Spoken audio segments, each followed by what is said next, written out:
Hello ladies and gentlemen and all in between, this is your Sir Kons and welcome back to my channel.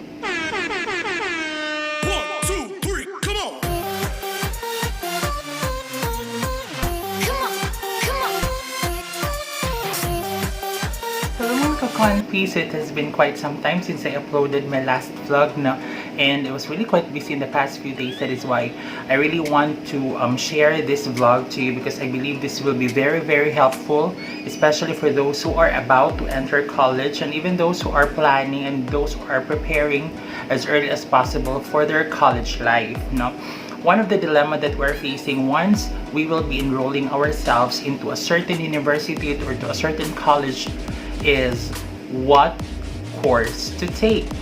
That is why I made this vlog to help you out in deciding the course that you will be taking. So I will be giving you tips and I will be giving you some factors to be considered when we will be choosing our course. I've been there.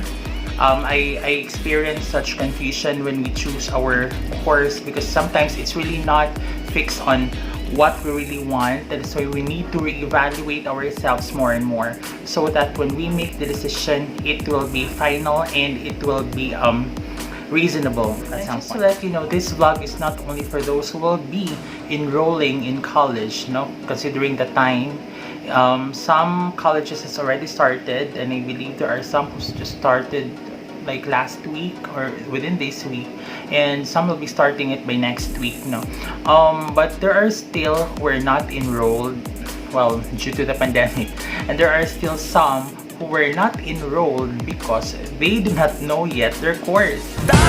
So I believe this will be very helpful. At the same time, this will also be helping those maybe who are still in high school or even in elementary, for them to figure it out what they want to enroll or what course that would perfectly fit. Preparing for college or preparing for the course that you will be taking in college, it should be an early decision. It should be made as early as possible, because it should be thoroughly thought of. Well, if you could still remember very well, way back in high school, the Department of Education is giving this National Career Assessment Examination. So with this, you will be guided as to your strength. So you'll be guided with the course that will perfectly fit you. So right now, if you have noticed, when you will be in senior high school, you have to choose the track that you think would fit you based on your plans in the future. So let's say, di ba, may STEM. So if your course, if you plan of a certain course that would be aligned to engineering, science and technology, so you could take up STEM. So if you plan to go into business, you plan to take courses related to management, so you will be taking ABM and so on. Meaning, choosing our course in college should certainly start earlier. So without any further ado, I will be giving to you my 5 tips in choosing your course in college. Number 1. Know your strength and know your talent. Figuring out your talent and your strength is the first step in choosing your course in college. Let's say, for example, you are good at cooking and you can create anything based just on the available ingredients over the fridge. That is a certain talent that not everyone has. So basically, you can take courses related to it. Maybe bachelor in hotel and restaurant management, or bachelor in food technology, or anything that is involving food.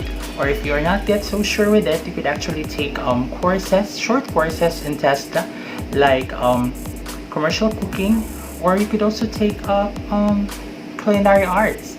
So basically, there are a lot of courses that you can choose from based on your talent. Or maybe you are the type of person who is so good in figuring things out, certain processes, or maybe you have the ability to improve materials. So maybe you can choose also courses in related to engineering, or courses related to computer science. So if your main points have always lain on your ability to understand and comprehend other people, you can take courses that is related to social sciences.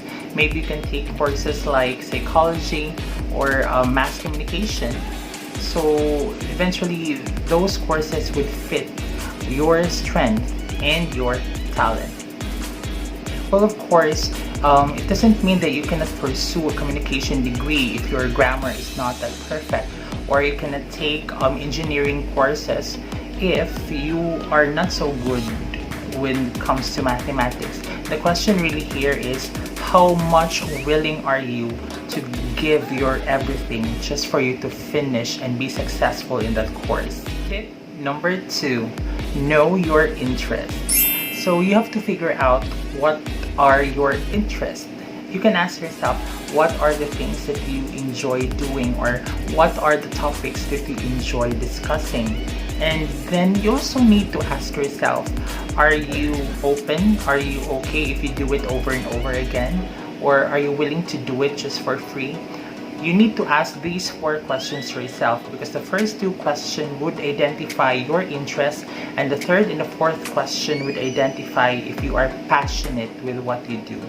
It is very important that passion should go with the interest, because the passion would serve as the driving force for you to keep going, for you not to be tired of doing it. Why is it important that you have the interest? Why is it important that you have the drive and the passion? Because whether we like it or not, these courses will lead us to a related job that we will be doing after we graduate in college. And it takes a lot of interest and passion when we do our job. So let's say, for example, you would say that you are interested in teaching, that you are interested in dealing with younger kids. So the question there is, are you willing also to learn different strategies? Are you willing to learn new techniques in teaching? Because in teaching, it is not a stagnant thing. It is an evolving process, because in education, nothing is really permanent, and we have to be very open, and we have to be very updated with all the things that is happening around. And part of it will be the manner that we handle our kids or our students, because whether we like it or not, our students also evolve. So we need to evolve with them. We need to evolve with the situation. So are you willing to do it? Are you willing to keep on learning? Are you willing to do it over and over again? So those questions will then determine how passionate you are when it comes to teaching.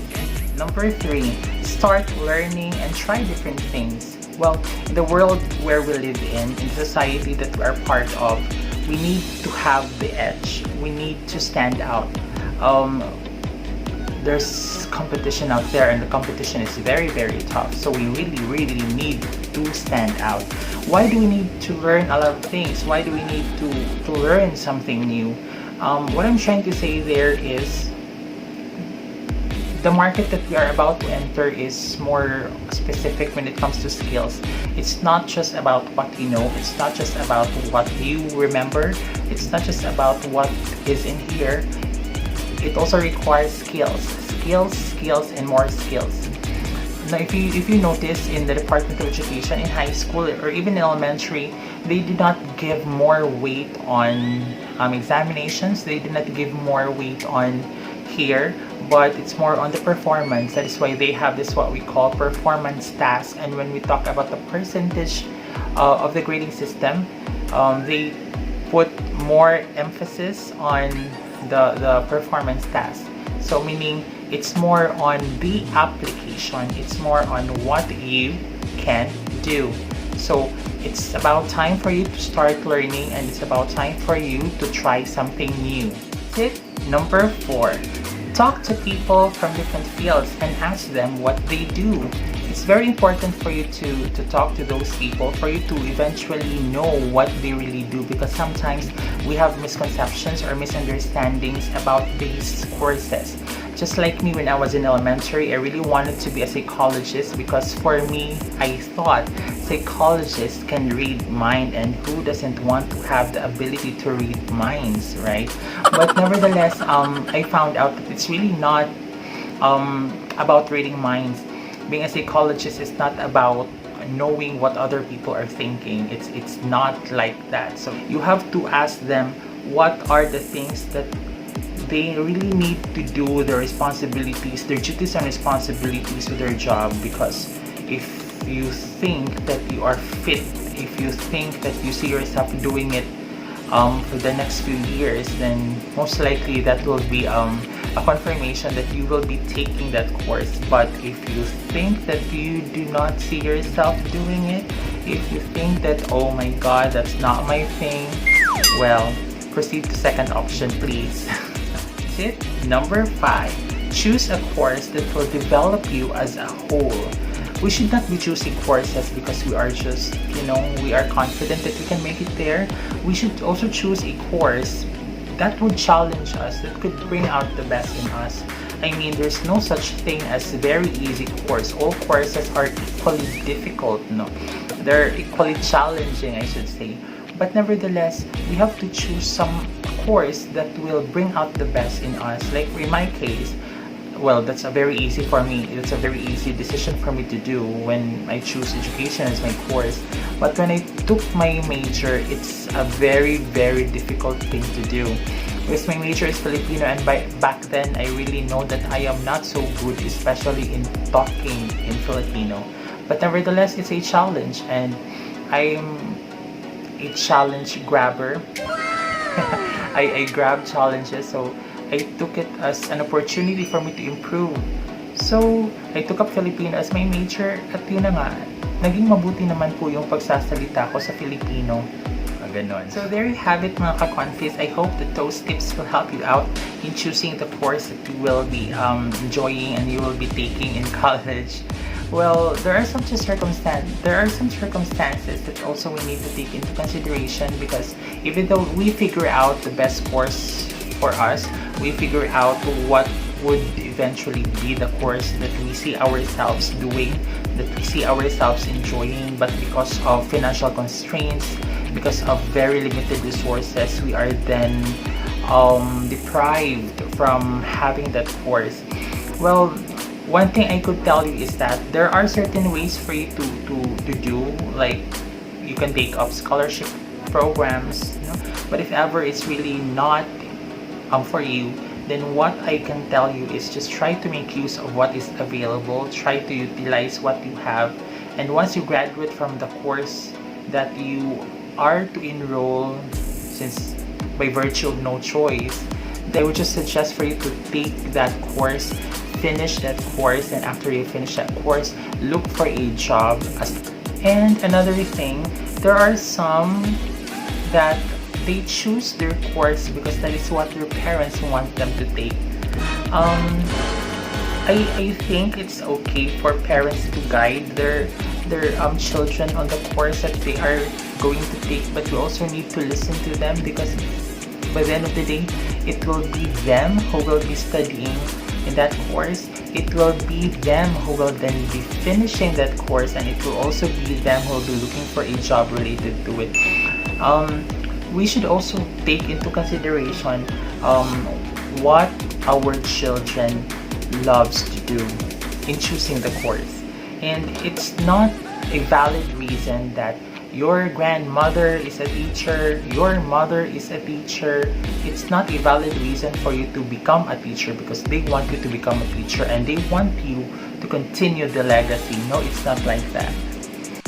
Remember that it is us who plays the lead role in our own fairy tale. So that's it for today, mga ka-confis. I hope that you have learned something, and I hope that what you have learned today is something that you could apply, something that you could also share to other people to at least let them, choose the best course that will fit them when they go in college.